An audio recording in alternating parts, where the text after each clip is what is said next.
much for joining us today. I just feel like this is such a positive community event. I am Nicole Killian. I'm the owner and founder of SUP Englewood. We are a stand-up paddleboard and kayak outfitter. We are located at the Don Pedro Island State Park. When you support our business, a portion of the proceeds does go back to the state park, and we love partnering with local nonprofits. So this event is actually, it's kind of like my little, brainchild, new little initiative that I want to do. I've been a tour guide for just over 12 years, and I've definitely noticed some changes in the waterways. I grew up here in Florida, actually right here in Englewood, Florida. I've been here since I was 2 years old, so I grew up playing on the beaches, and I went away to college, USF. I have my bachelor's degree in psychology, so I love, I was reading scientific articles in college, and as I left, obviously the job market tanked, and then I, started this business because I literally couldn't take my paddleboard off of my car and go to the beach without someone asking me a question about how do they do it, how do they, do this sport. So I started doing free lessons on the beach, and now we have a successful business. Anyways, we're here today because of the changes that I've witnessed in this small town and the changes that I've witnessed here on the water. And in order to make positive impact, we all need to come together, first through education and appreciation, and then through action. So I've had the pleasure of meeting Kate Rose from doing the Florida Master Naturalist program, and she has helped to train some of our guides through the coastal systems. She is here through the Florida Sea Grant, and her program specifically, Eyes on Seagrass. Before we get started today, I do want to point out that we do have a donation box at the top by Danny. Danny can go ahead and wave. He's got that donation box there. All of that money, all those proceeds today does go back to Kate's organization. So her program does need money. Contributing monetarily does help the programs to survive and sustain. So all of that funding is really important. I also want to give a shout out to our coffee sponsor, the Dearborn Coffee House. They're a wonderful organization, and they help do this at a discounted rate, so that way we can provide some refreshments for you guys. So without further ado, let's go ahead and give Kate a warm welcome today. Thank you guys so much for being here.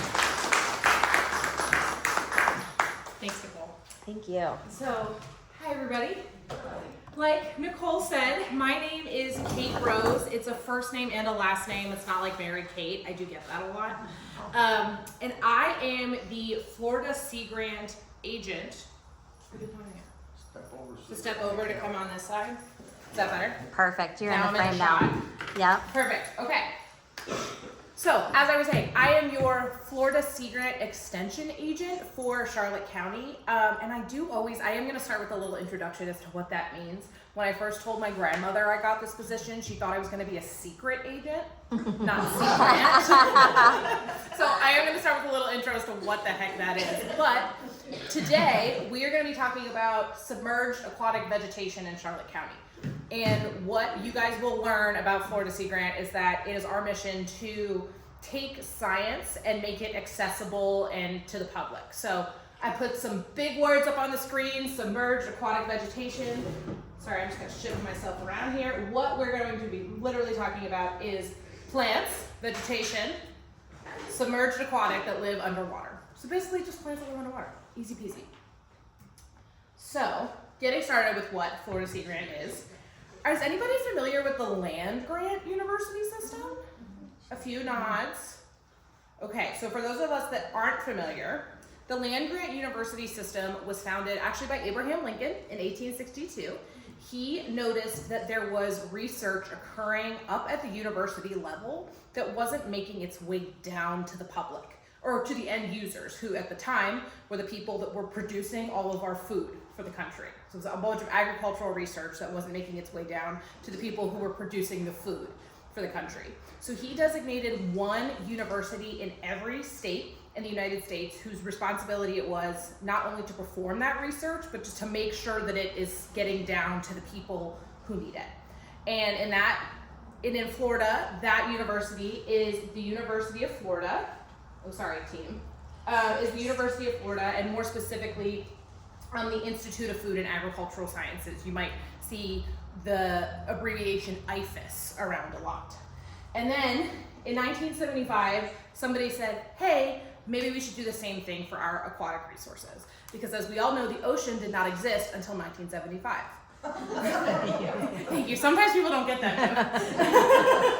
So land grant, sea grant. So there are, and Sea Grant also is situated under NOAA, the National Oceanic and Atmospheric Administration, but we partner with local entities. So there are 35 programs, Sea Grant programs around the United States, all the coastal states, the Great Lakes, Lake Champlain, Guam, Puerto Rico, Hawaii. And then, like I said, the Sea Grant model really aims to capitalize on local, federal, university funding to sort of get the biggest bang for your buck, per se. So I am the Charlotte County Sea Grant Extension Agent. All this to say, I have a lot of bosses. And as Nicole mentioned, while all of these bosses pay my salary, and that is lovely, I am responsible for raising my own program funding. So a further call to that donation bin in the back, it really will go to help the programs I'm going to talk about today. And because I do work for the University of Florida, as of now, I am still required to collect information, or at least ask about demographics. So you guys will notice later in the presentation that I've got a QR code, and there's even like a handwritten survey if you would prefer in the back. The survey itself helps with my reporting, but you'll notice there are some questions on there about your demographics, race, ethnicity, gender. Totally optional for you to answer that. Totally understand if you don't want to, but it does really help me with my reporting, and it's totally anonymous. So just wanted to explain why that was. So let's get into it. Submerged aquatic vegetation, plants that live underwater. You can really divide plants that live underwater into two categories. You have your vascular and your non-vascular. Any guesses as to what that means? Vascular would have veins or whatnot in it. For Boom, that's it, you did it. Plants have veins too. We call them xylem and phloem, but effectively they are the same thing. So much like we do in our body, right? We all have a bunch of specialized tissues. We have a liver, cells that are liver cells. We have cells that are stomach cells. We have cells that make up our veins that carry stuff around. They have that specialized tissues to sort of help move things around the body. Non-vascular plants, those are our algae. Those are things that since they don't have that transport system, their tissues are not as specialized. So I always say, if you picture algae, so this is a nice big, my hands picture it as a nice big glob of seaweed. And if it were a vascular plant and the thumb needed a little bit of nutrients and there was a bunch over here on the pinky, the veins would just bring it on over. But algae doesn't have that, non-vascular plants don't have that transport system. So if the thumb needs some nutrients or needs something from the body or its environment, it is just gonna take it. It has all of the things that it needs to do that in that one area. So and I'm gonna elaborate more on that, but getting further down into the different types of non-vascular plants, those are our algae. And when we think of algae, then we can sort of break it down into size. Of course, microalgae tends to be the thing that our brains go to first, right? When we're thinking about the headlines, particularly right now, right? We've got some red tide off the coast. We have some cyanobacteria. When we think harmful algal bloom, it's those tiny cells that create a big population that we think of. But there are also macroalgae, which is just a really fancy word for seaweed. It's basically algae that is so big that you can hold it in your hand, as opposed to, right, you can't pick up a tiny, tiny little cell. So getting further into that transport, and when we're talking about vascular, our seagrasses versus our non-vascular. So seagrasses, or our vascular plants, are not too dissimilar from plants that you see in your everyday life, even your house plants, right? So it has specialized root tissues that it uses to absorb nutrients, and then it moves those nutrients in the water up through the rest of its body. It just has a few little adaptations to allow it to live underwater. Algae, on the other hand, doesn't have it can attach, which is what you're seeing here with the hold fast, but it doesn't have those root structures that are absorbing nutrients from the sediment because it doesn't need it, right? Like I said, it can absorb its whatever it needs from the water based on the fact that it doesn't have those specialized tissues. So every part of an algae can do every function of the body, occasionally, truly. So I always like to say that let me look at my next one. Hold on, I'm gonna move on. Okay, so getting further into algae, since I know that is a really big topic of conversation in this area. So what is algae? So it's a really diverse group of photosynthetic organisms, and they are primarily aquatic. And they're defined, again, by being a plant, but not having that vascular system. So their tissues aren't specialized per se. And of course, we can break it down further into the macro and the micro. And here are some examples of all of the different environments where this can live, right? When we're talking about micro, again, we're talking about our phytoplankton, our red tide, our tiny little cells. Seaweed, on the other hand, is our macro. Sargassum, which we hear a lot about in the news, right? Does everybody remember when the blob was coming for us a couple years ago? So that's our macroalgae or our seaweed. Algae, so they get a bad rap, but they are ecologically essential. So we're always talking about them being bad because of the issues that they cause us, but the bottom line, and we'll get into it in the presentation, is that our system is just a little bit out of whack, but they are ecologically essential. They produce a crazy amount of oxygen. Algae and cyanobacteria were among the first organisms on the planet to produce oxygen. And by the way, that created the atmosphere that we know and enjoy and can live in today as a result. So algae will produce 50 to 80% of the Earth's oxygen. Really quite a shocking amount, and I always like to include this meme, right? Trees get a lot of attention for creating our oxygen, but our oceanic plankton is doing a lot, and they're kind of our unsung heroes, and that's what this is trying to communicate. Our algae, it also sequesters carbon, right? So it's pulling carbon down out of the atmosphere. That helps to lock it up, mitigate the impacts of climate change. They're a really important food web link, right? So particularly when we're talking about those little unicellular guys, right? We're all familiar with big fish eats smaller fish, eats smaller fish, eats smaller fish. But at the end of that chain, there's got to be something. And at the end of that chain is that algae that's there. First of all, when it's unicellular, right, we're thinking about size, small fish. At the smallest fish eats plants when it's at the bottom of the food chain. But even those macroalgae, like, right, you could just take a bite out of those things. We're not talking about a really high level of predation per se.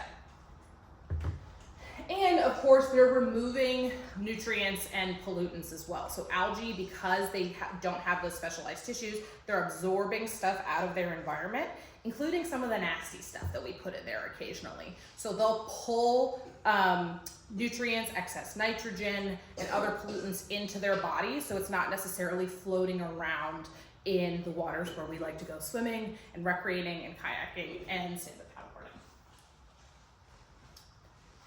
Algae blooms, on the other hand, can be an issue. So an algal bloom is defined as a rapid and substantial increase in algae biomass in an aquatic system. Lots of algae, very quickly. It only becomes a harmful algal bloom when that bloom causes us issues. And that can be, and those issues can be, human health effects on our aquatic ecosystem, and then there's economic impacts to all of those as well. Red tide really, I think, encapsulates all of those things. And they can do that, but they can do that through a variety of methods. So first, the one that probably comes to mind the first is toxins, right? When we're thinking about red tide, when we're thinking about cyanobacteria. Who was here for the 2017, 2018 harmful algal bloom bonanza. Yeah, so we had lots of different unicellular, tiny species that grew very quickly and produced toxins, which of course is not good for us, and it's not good for the sea life. They can also be harmful in that they create low oxygen zones. So, algae is a living thing, just like us and all other living things, they do require oxygen. Of course, I just talked about how they're producing, and most of the time, they are producing more oxygen than they are taking up oxygen. But occasionally, when there's so much of it, that balance can switch, and all of a sudden, it is pulling oxygen out of the water, which could be really, really detrimental to all of the aquatic life that lives there. And occasionally, these toxins and low oxygen zones have sort of an interplay. So the toxins can kill marine life. And you know what else is a really oxygen-intensive process that pulls oxygen out of the water? Reptile reproduction.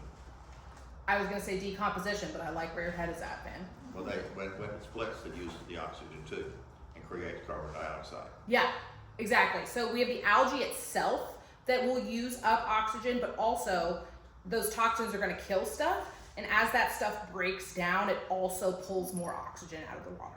Believe it or not, so maybe you guys are familiar with the fact that when there's a red tide, there's a really solid effort to clean up fish kills and fish that watch up on the beach.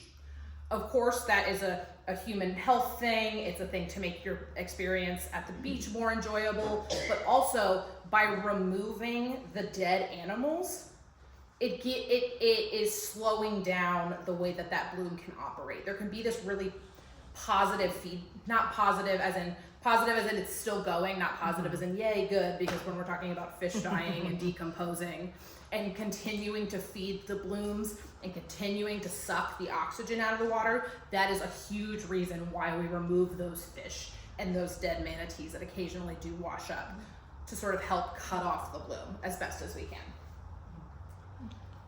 The other thing that harmful algal blooms can do is shade out other photosynthetic organisms. We see that a fair amount here because algae doesn't have those specialized tissues.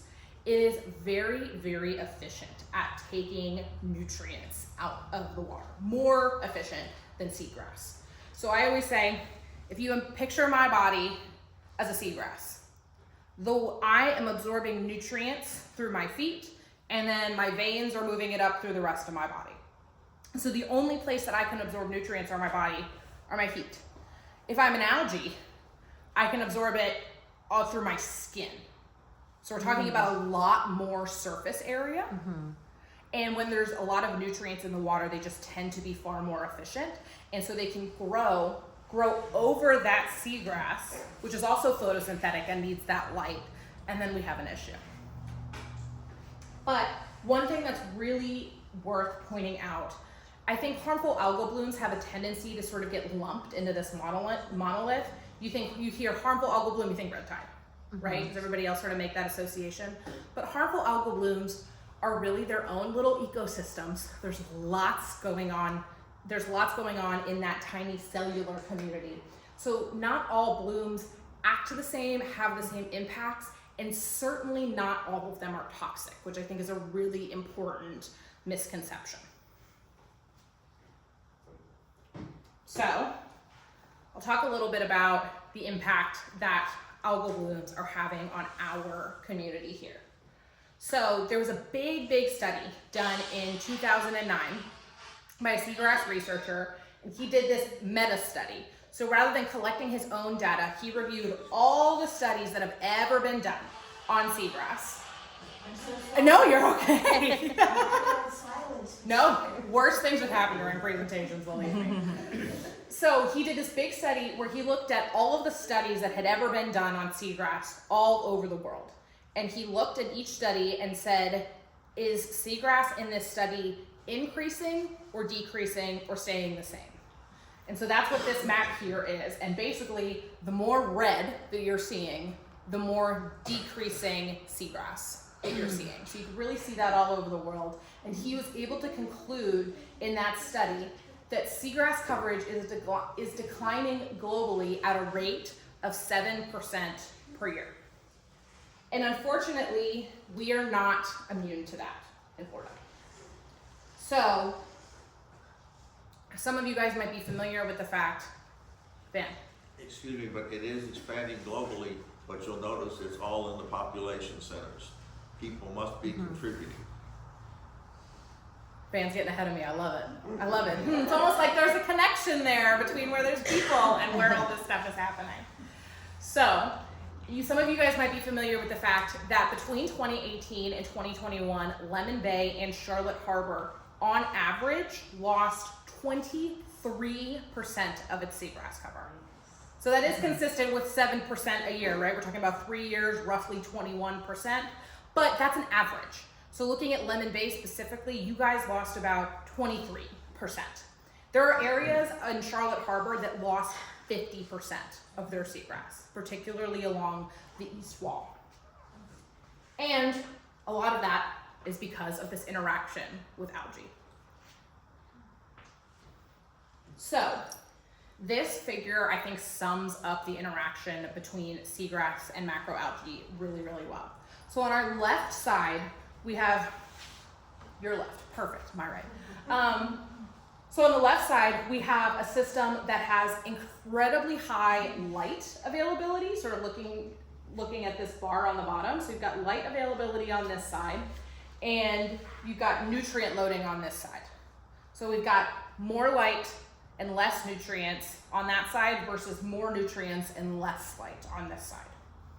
In a system with no nutrients, there is no seagrass. I think that's also a really important misconception to point out, right? We tend to think of nutrients as a bad thing, right? Your plants need fertilizer to grow.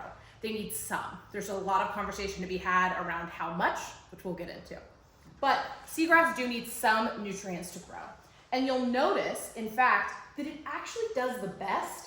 It's the optimal seagrass habitat where it's the tallest, it's the greenest, actually exists in the middle. So there is light, but there is still a pretty substantial amount of nutrients there to feed that seagrass.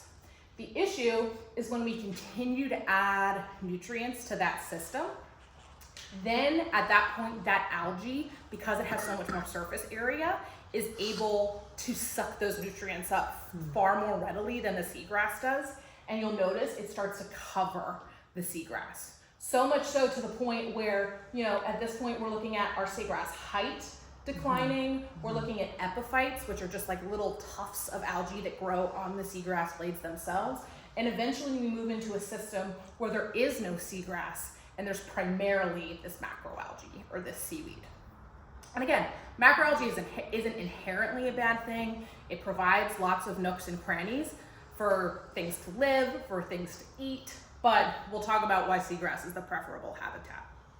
And if you continue to add nutrients to this system that is macroalgae dominated, then you get into a system that is microalgae dominated. So you get into those unicellular guys that then there's nothing living under here. So for perspective, does everybody remember the headlines about the Indian River Lagoon and all the seagrass was gone and it was so bad that they had to feed the manatees lettuce? Correct. I mean, like, what a job, right? Shouldn't be necessary, but wow. So they really got into that system where they were looking at a phytoplankton dominated system. I would argue, based on the data that I have and my observations, that we are somewhere in here within Lemon Bay and Charlotte Harbor. We're getting to a point where we're looking at sort of staring down the barrel of a gun of a macroalgae dominated system, I would say. And I do want to point out that primarily I'm talking about algae and submerged aquatic vegetation, and algae being the driver of these things, but there's also other things causing seagrass loss. In this area, algae tends to be the most prevalent, but in different areas of the world, these can be bigger causes and these can be bigger drivers, and there's still drivers here as well, just maybe not as significant, right? So we have increasing turbidity when you have your coastal development and all of that sand and whatnot, particularly the whatnot, as my father would say, makes its way into the water. It is also shading out any plants that live under there. So it's not even just, one plant doing well over the other. We have boat propeller scars. Some of you guys might have noticed a pamphlet on the way in about scars hurt, right? That's about using seagrass safe boating, making sure that when your propeller is spinning and you're in a shallow environment, you're not cutting up the seagrass, giving it a haircut or even a root cut, depending on how shallow you are and how deep your motor goes. Increasing temperatures, right, as the world continues to get hotter. I always encourage people to empathize with a lot of the organisms that I speak on, right? So you all live in Florida, you're all comfortable with the heat to some degree, but maybe we have a few snowbirds in here, right? You guys get the heck out of here when it's too hot. Seagrass is the same, right? It has a tolerance, but as we continue to sort of increase those temperatures, we might get into a point where we're seeing not just stressed seagrass, but dying seagrass. We also have changing sediment conditions. So seagrass is super, super cool in that its roots are hanging out in a very low oxygen environment. If you were to take a core of a seagrass meadow, you would see, thousands of years worth of seagrass growth that was then sediment landed on top of it, and it grew more, and it grew more, and it grew more. And that's why it's so good at locking in carbon and all the other stuff that we don't want in our water. But nothing can access that part of the sediment. So you don't get, when you plant a plant in your home, right, there's a level of oxygenation, ooh, that's a hard one. Oxidization, right? Like you agitate the soil, particularly when we're thinking about farming, you agitate the soil to sort of, allow the soil to do well and for microbial communities to survive there. Seagrass doesn't get that. So it's developed this really cool symbiotic relationship with tiny microbes that allow it to do well in that environment. But occasionally something happens that compromises that environment, and all of a sudden the sediment that seagrass is in becomes very toxic. So in the 1980s, do you have a question? Yeah, I did. You're just speaking about the turbidity and the changing of the sediment, so the impact of some of these recent hurricanes in this area. Yeah. Big, little, huge? Big, I would say. Yeah. And we'll get into the data and whatnot. I'll show you, because you're exactly right. There have been conversations about, particularly when the hurricanes come in, they bring a lot of water with them, right? And with water, I'm sure you guys are familiar maybe with the fact that even the seafloor seems to have moved around in those hurricanes because there's such violent changes. So there's lots of things happening there. First of which is potentially the seafloor is moving and the sand covers the seagrass. Then it doesn't do too hot. But there's also seems to be sort of a positive benefit where because there's so much water that comes through, the water actually pushes that algae that is on top of the seagrass out and sort of gives it a fighting chance. But every storm, I'm sure is, people who have lived through a couple, every storm is so unique and comes with so many unique changes and differences. So it's you could have one and not the other. You could have the good and not the bad. You could have all good. You could have all bad.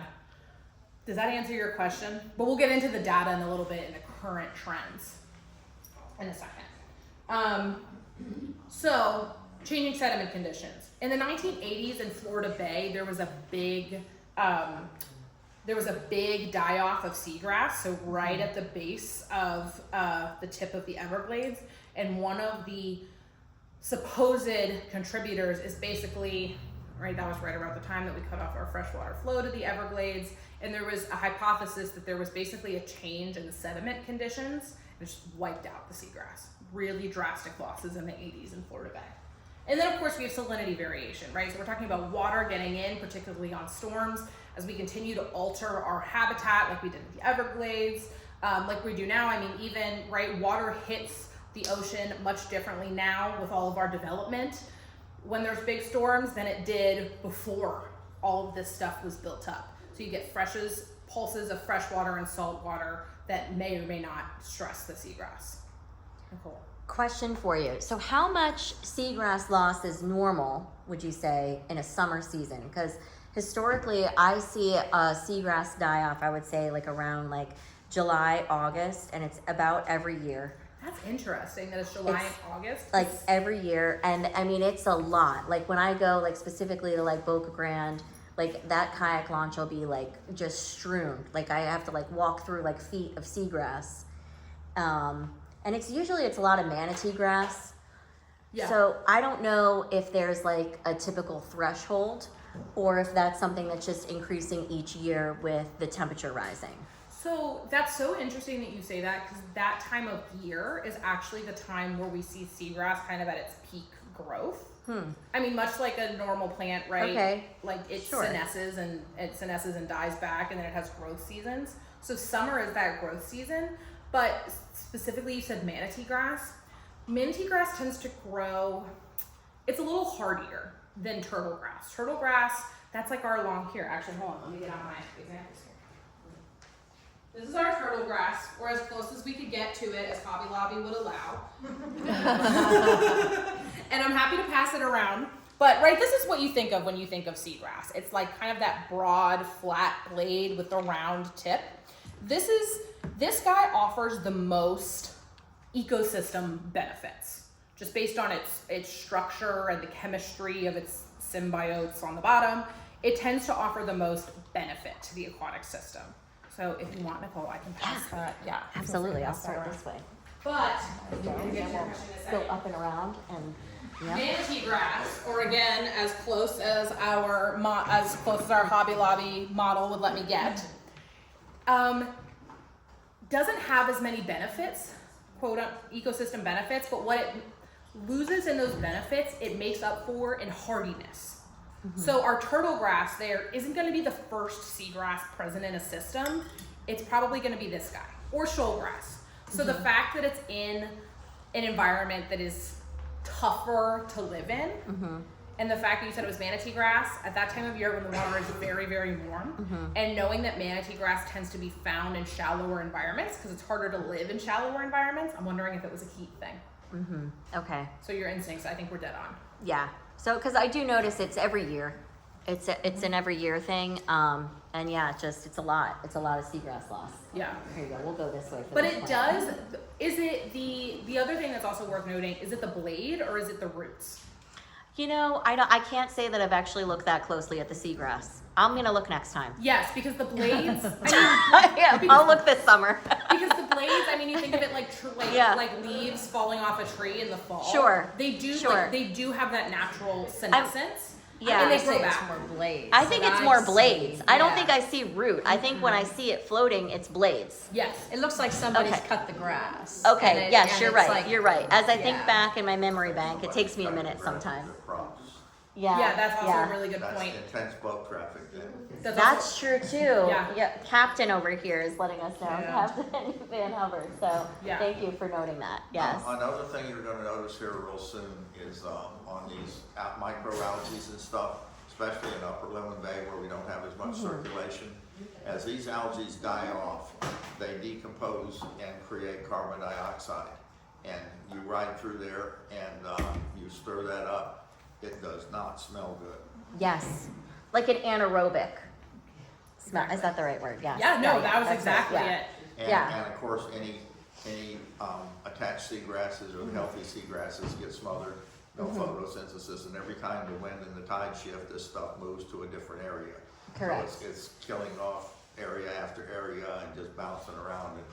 And we need to reduce the nutrients in order to reduce the algae in order to increase our healthy seagrasses and our water quality, because the microalgae sit on the oyster beds and kill them, and the clam beds, and that's what's filtering your water. Correct. And to add to that, it's like it really seems like it's more reason to obey the speed zones. Because I see a lot of people break the rules, especially at Don Pedro, and it's like you have a lot of seagrass there, and it's like the faster you have the boats going by, the more turbidity you're going to have in that area. That depends literally on the size of the craft. It does. It does depend on people following the rules, though, too. Well, And the Yeah. driver. Yeah, and- the driver but for sure. When you have a 40 or 50-foot boat going up and down Lemon You're right, Bay, yeah. It's They're doing gonna the have speed some, limit and the yeah. intercoastal, and it's throwing a 3 or 4 or 5 foot wake, and it turns the Right.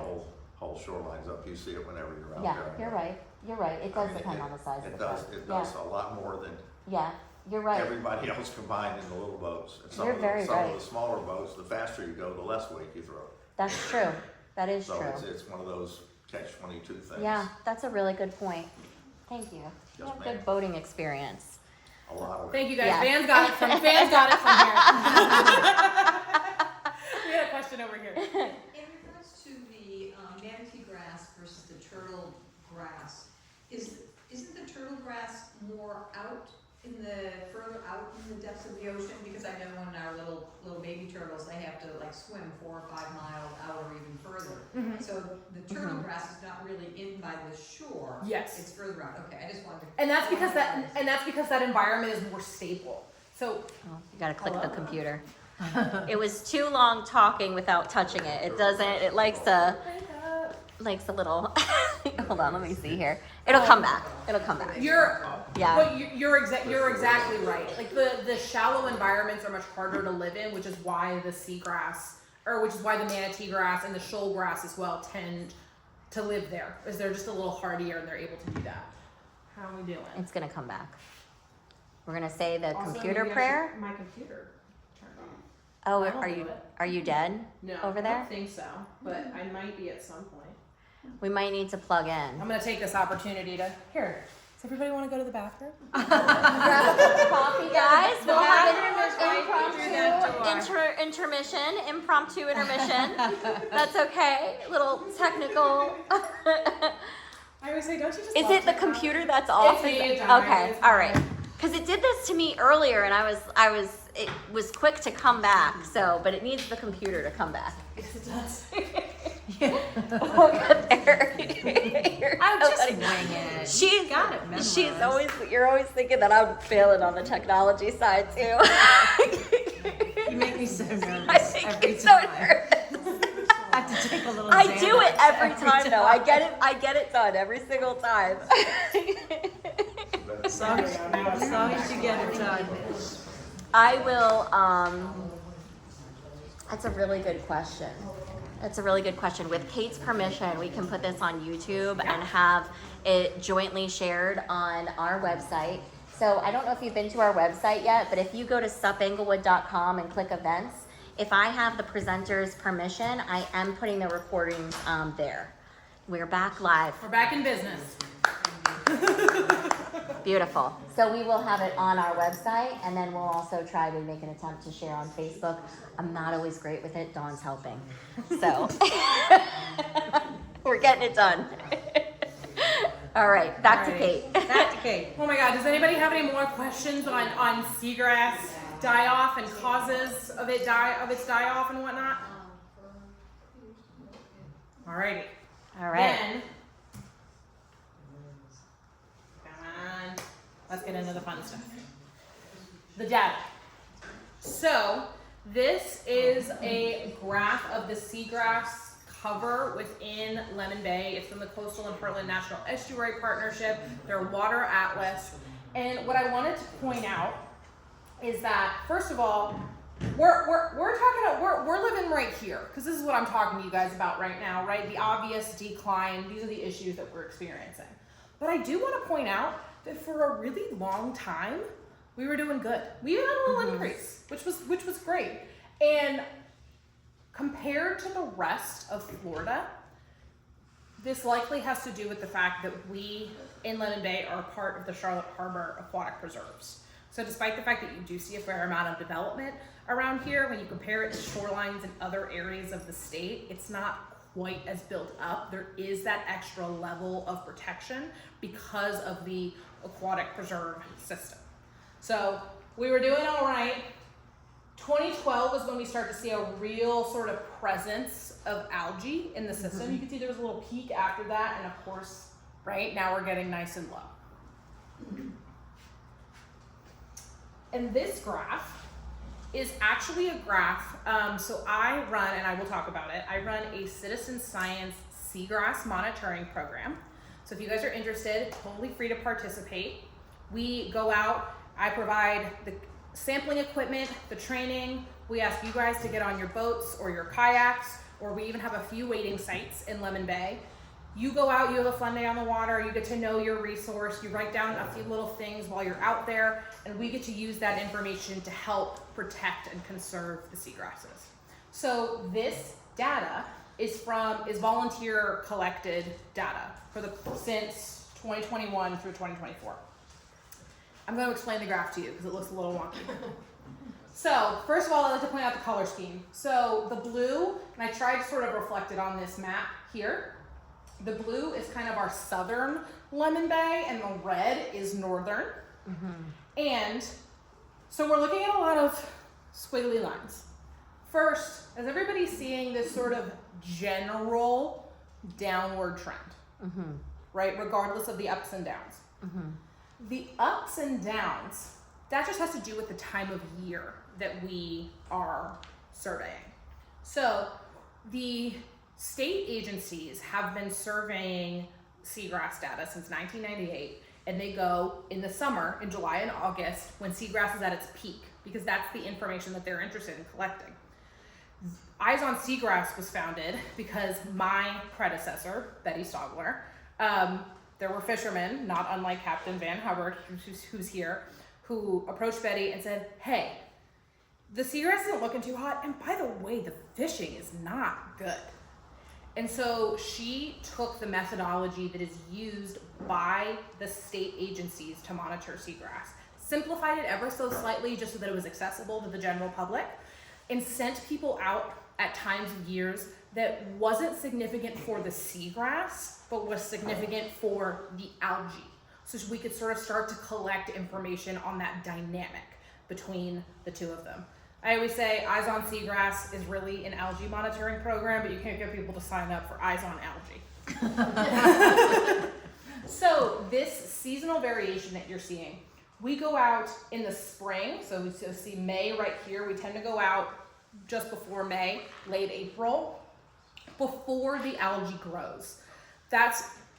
April is our best negotiation of the waters are warm enough so that the volunteers want to get in, but not so warm that the algae has started to bloom yet.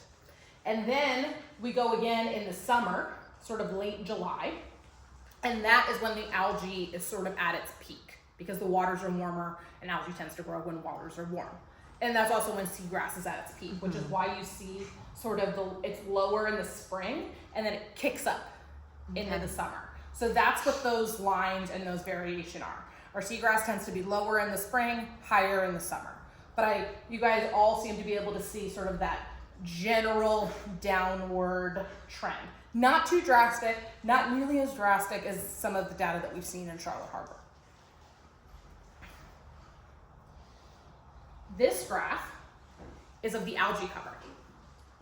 So you'll notice it was quite the inverse, right? So we have that general sort of upward trend, and rather than being up in the summer, it's down in the summer, which is interesting. So general sort of upward trend with that seasonal variation, right? So I'll go back to the seagrass, right? Up and down, general downward trend. Algae, up and down, general upward trend. So they're really inverse, right? Because we talked about all the drivers of those things. So why do we care? I've sort of hinted at a lot of the good things that seagrass does. And this is a very wordy slide. Don't worry, I'm going to read it all to you and explain it. But this whole slide is an attempt at putting a dollar value on the services that seagrass provide to us. You guys are all here for coffee and conservation. I'm sure on some level you have a belief that there's an intrinsic value of seagrass for it to simply exist, right? But that doesn't always lead to the change that we want to see. So there's whole fields dedicated to putting dollar values on things.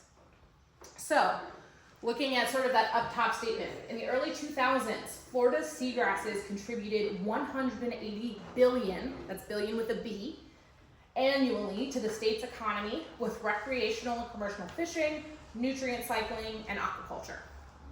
So pretty crazy. So when we're looking at the types of services, ecosystem services that seagrass provides, it's a really vital habitat.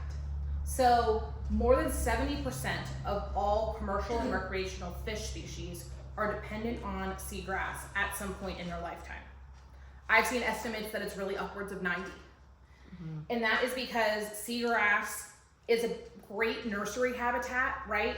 Sometimes when you look at a seagrass meadow, because you're bigger than it, you tend to look at it and go, well, it's all the same. But if you're this big, if you're little, you got lots of nooks and crannies to hide, lots of nooks and crannies for your food items to hide.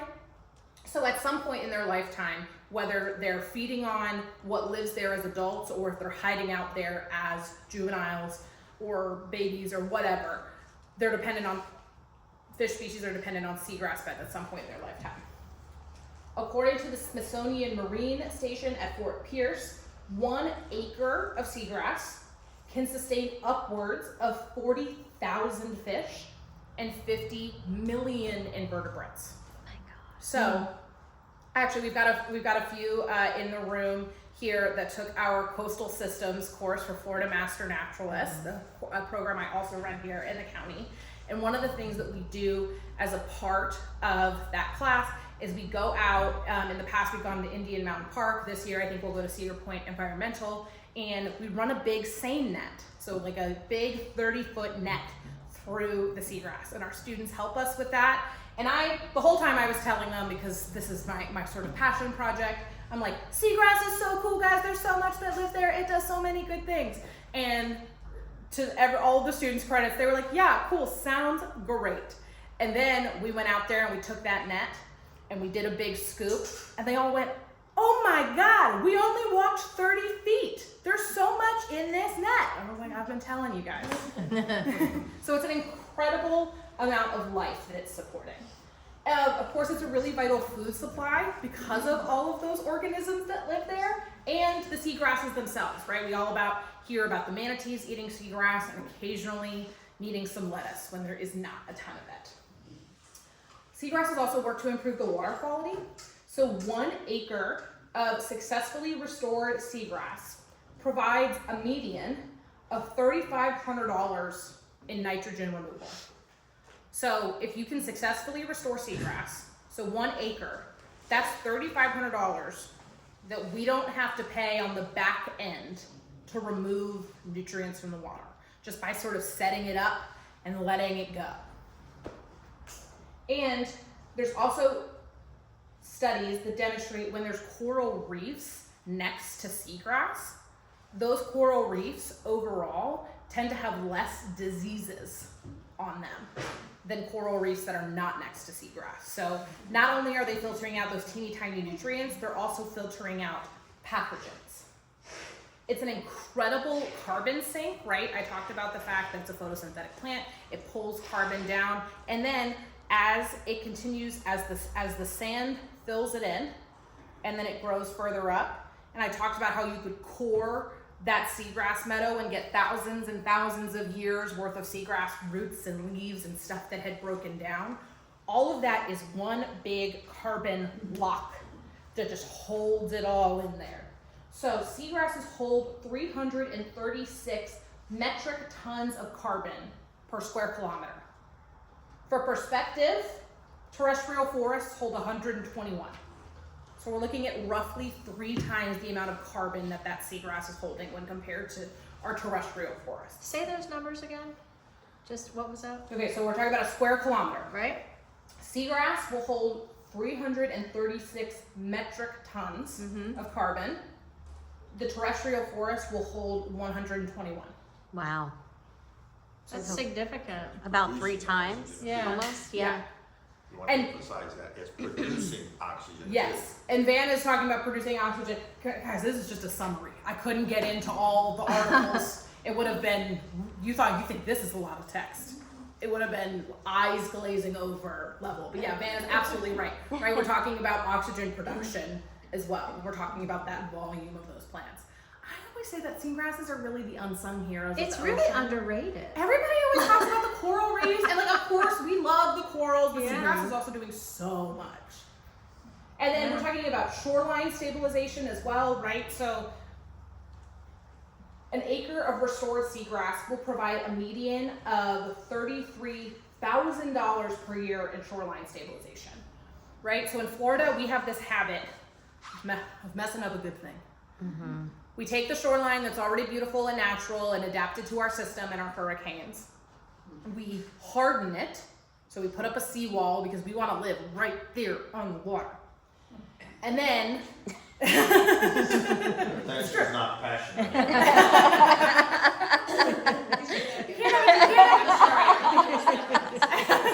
right here on the water. But those seawalls cause issues. So Sarasota Bay actually had a pretty severe issue with this, where they would harden their shorelines, and then storms would come, and they would erode the seawalls, and then they require maintenance, and then you have to go back. And on top of that, when we're talking about things like big boat wakes, the seawalls, those are just bouncing boards, as opposed to your seagrass, which if it's there, because it has sort of that moving energy to it, it will really dampen that energy as it comes through. And because it's dampening that energy, it gives time for particles to fall down out of it. So water around our seagrasses tends to be really clear, and it also helps to stabilize our shorelines. So much, right? We're talking about $33,000 worth of shoreline stabilization. So I don't live on the water. Does anybody here have a seawall? Live on the water and has a seawall? Nobody lives. Good hair, No, it's property. gonna press up. I have to imagine as somebody, next time I do this presentation, I'll look up those numbers. I want to know how much it is to like restore a seawall once it's gone down, because I'm sure It's expensive. Stupid expensive. I'm sure it's around $33,000 I think it's or more. more than that, right?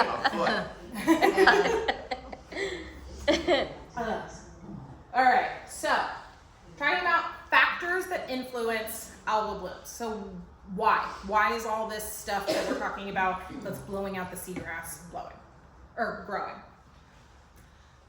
First of all, I want to point out that we're in a marine system, so we're talking about nitrogen fueling the blooms, not phosphorus. We do have phosphorus mining.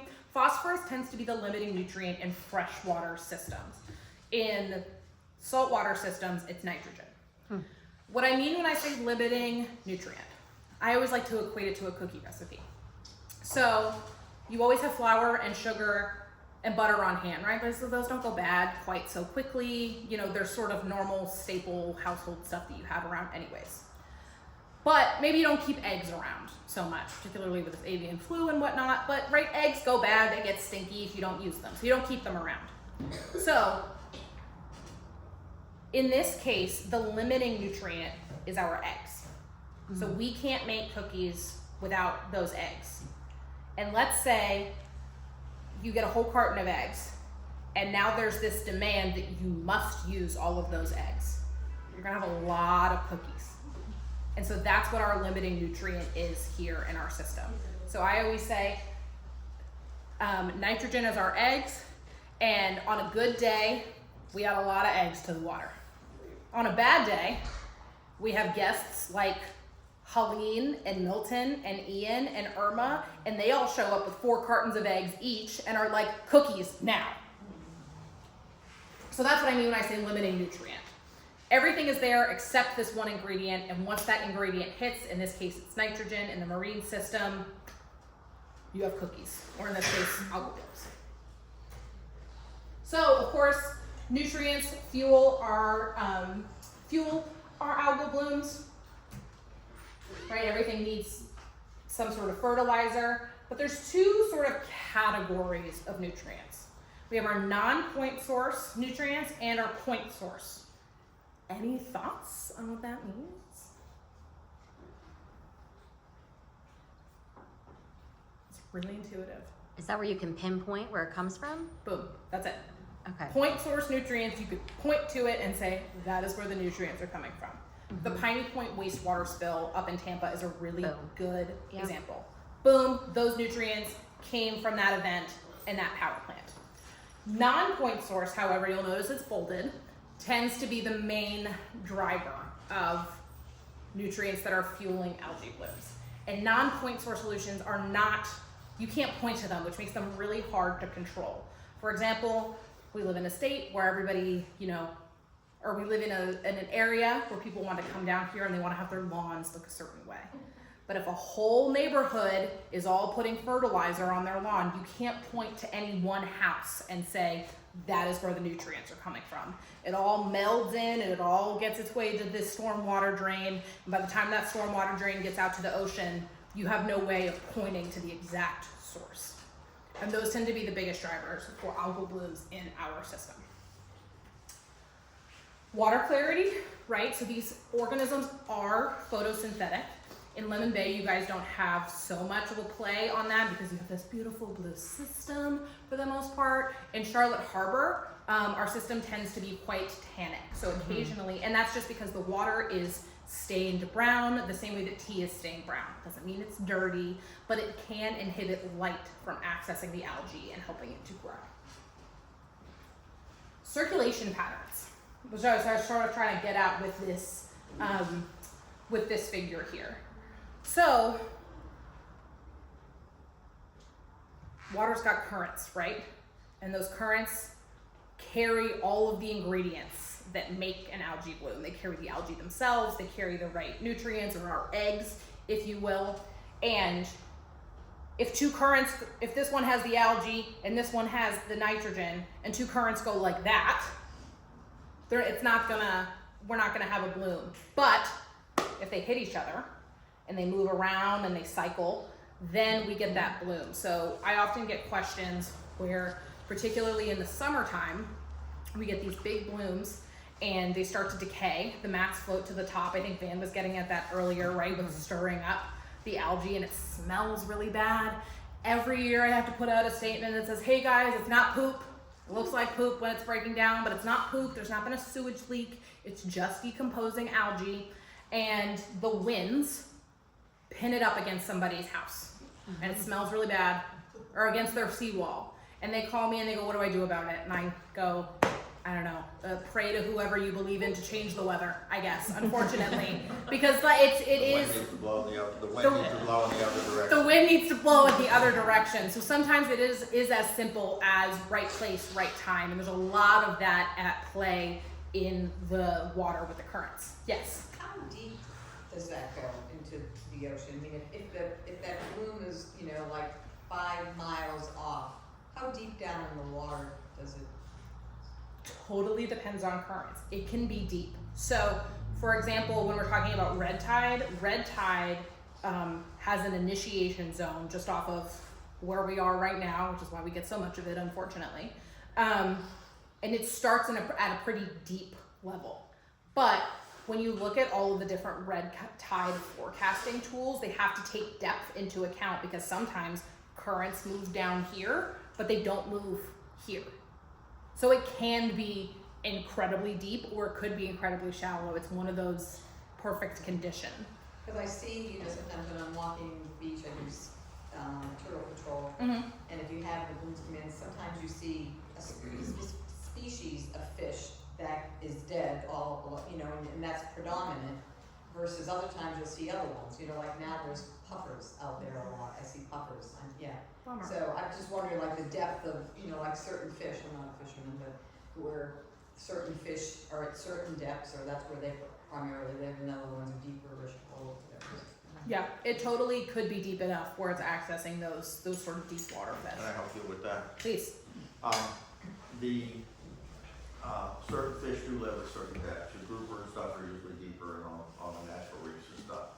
And what we found, I think it was 17 or 18 after the red tide, Sanibel did a study, and we lost our bottom all the way up to 40, 45 feet from, the study stopped about Englewood, but from Sanibel up, we lost all of our inshore bottom, our natural live bottom, the corals, the sponges and everything in that depth. It was so intense. As you call it, the fish die and decompose, they feed more, and when the intensity is from the bottom to the top, it's devastating. I saw a Goliath the other day. Oh my goodness. Yeah. Wow. A Goliath grouper. Yeah, those are some, and the other thing that you get too when you're talking about harmful algal blooms is the type of species, right? So fish tend to be more mobile, so they occasionally, of course, do sort of get hit, particularly when it's widespread, but a lot of the times they can move out of the area. It's those sedentary corals, sponges, stuff that doesn't move very far, that when there's a bloom there, they are stuck. Yeah, in 18 on Don Pedro Island, I was out there one morning and thousands of sand dollars, all about the size of a quarter. And they just look like little mud dots on the sand. And at first I'm like, what the heck is this? And it's sand dollars. And I'm like, go back in there. And then you realize, well, there's no oxygen in the water. That's why they're dying. But that was interesting that it was at that particular age of sand dollar. Yeah. They say echinoderms are very sensitive to toxins, like your starfish, your sand dollars. They're all in that family. You could probably speak to that more. I had a friend in grad school who was keeping starfish alive. She was looking at some various conditions that they were in, and I was keeping stone crabs alive for my graduate work. Stone crabs, those are hardy little buggers. It takes a lot to kill them. Van's sitting there rubbing his belly. Yes, I picked an organism that was delicious in anticipation that there would be dissections and I would have to eat their claws, for sure.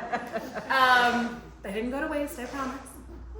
But we would commiserate over the fact that we had to maintain these fish systems, and I'd be like, oh, well, this is where my nitrate levels are at, and she's like, that would literally decimate my starfish. And I was like, well, it's a good thing I'm not taking care of starfish then. But yes, they're very sensitive, and there's so many factors at play with what dies and where. I mean, you get things like the currents, you get the organism that's there. I know we've had a lot of horseshoe crab die off in the harbor recently.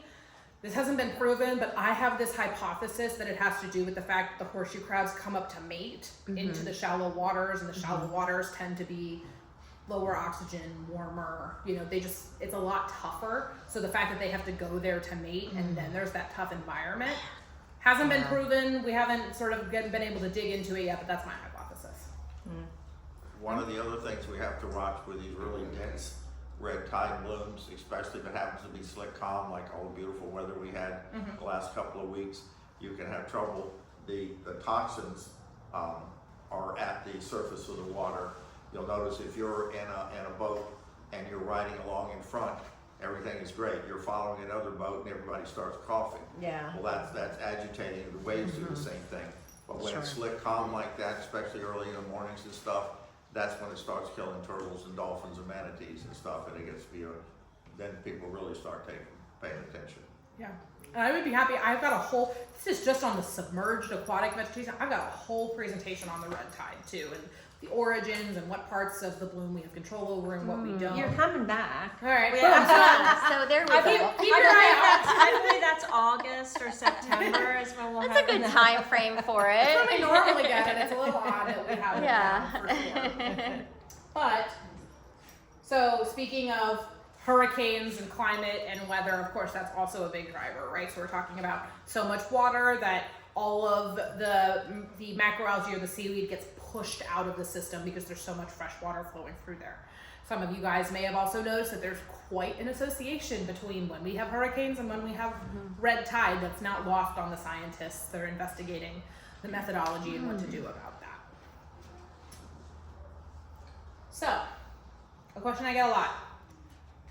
Do we have any SpongeBob watchers in the room? No? Okay, I'll explain it then because it still applies. I see Danny's chuckling back there. I appreciate it. So, there is this scene in SpongeBob, an episode that I grew up watching, where the town that SpongeBob takes place in, Bikini Bottom, is being threatened by this big monster. And Patrick, this pink guy here, who is notoriously kind of the stupid character, says, I have an idea. Why don't we just take the town and push it somewhere else? And you're kind of like, what? And believe it or not, that to me is the energy that the statement, why don't we just take Seagrass and put it back, carries. It's like, oh geez, I wish we had thought about that. Restoration is actually not all that effective of seagrass. So currently, we've got less than a 30% success rate on all seagrass restoration. Right? Because first of all, if you put seagrass back where seagrass is dying, what are the likelihood that's going to do too hot? On top of that, how many of us here It'll solve the problem. would consider themselves to have like a black thumb? Can't keep a plant alive. So think Yes. about having to keep a plant alive in an environment where it's already dying and not doing too hot. And there's a whole bunch of things that we have yet to understand about what makes habitat conducive to seagrass. Your success rates start to tank real quick. I saw a question over here.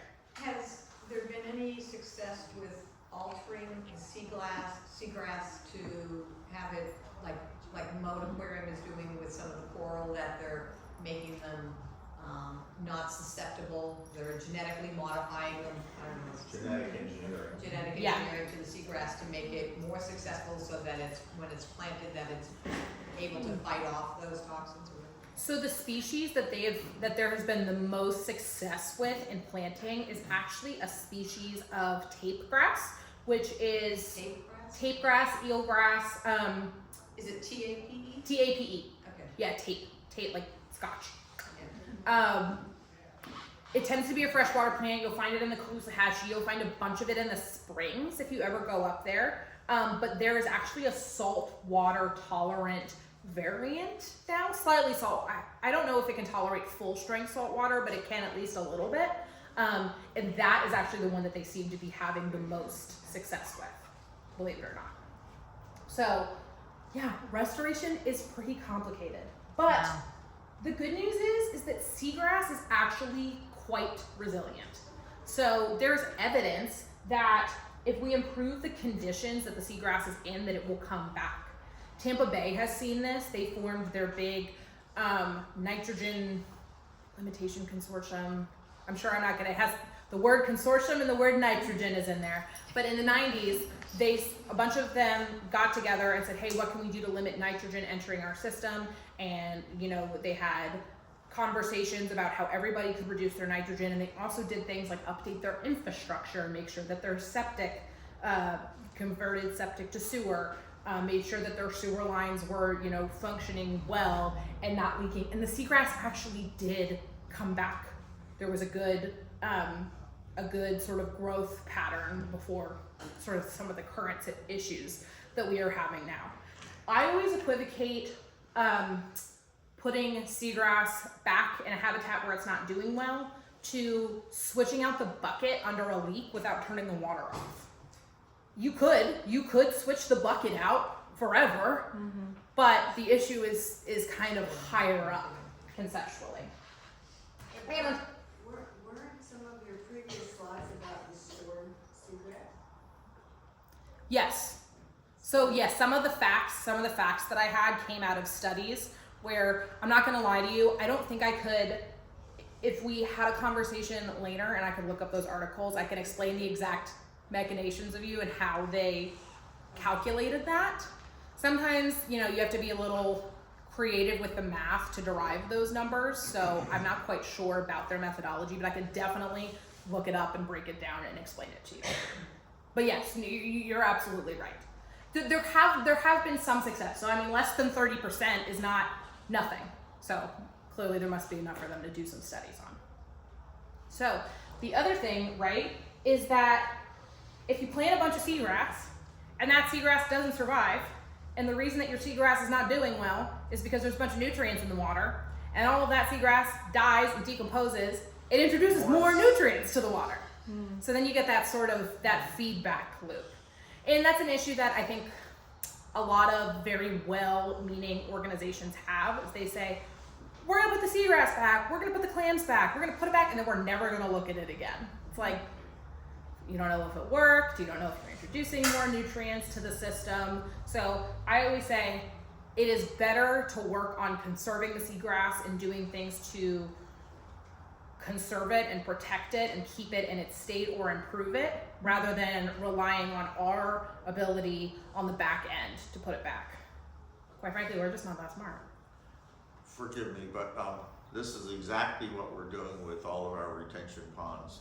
the cattails and water hyacinths grow up in there, and there's a nice green cover, and they're holding the nitrogen in their bodies, and then we spray it and reintroduce it to the retention pond, and we get a storm, and it goes right into the back end of the bay. Yeah. That's a great point.